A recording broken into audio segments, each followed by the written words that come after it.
When I was young, my uncle would pick me up in his green Cadillac. It had the sunroof top. Had diamonds in the back. Periodically, we would pull over. Beautiful women would walk from the counter, stick their head in the window, drop money in my lap. My uncle would pat me on my back and tell me to count that.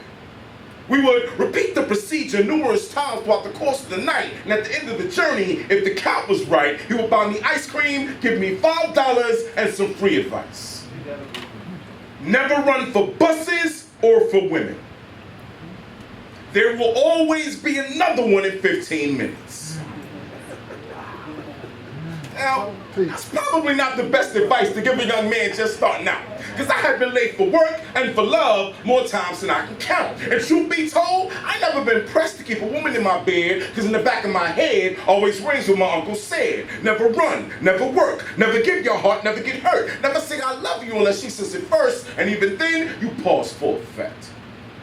You glance over to the left.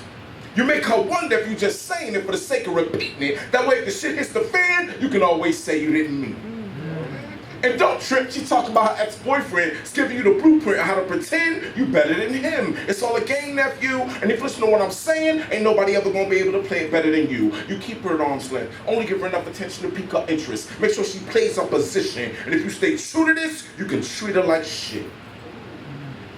She'll be happy with whatever time she gets.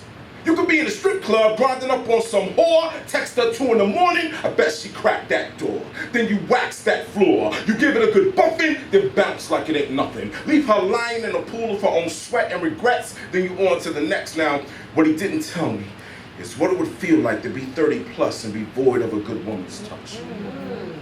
Didn't tell me how there was a difference between a good time and a good woman and how sometimes men think the two things mixed up.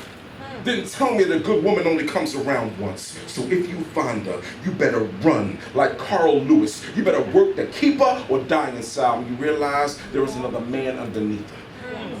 Didn't tell me what it feel like to die alone.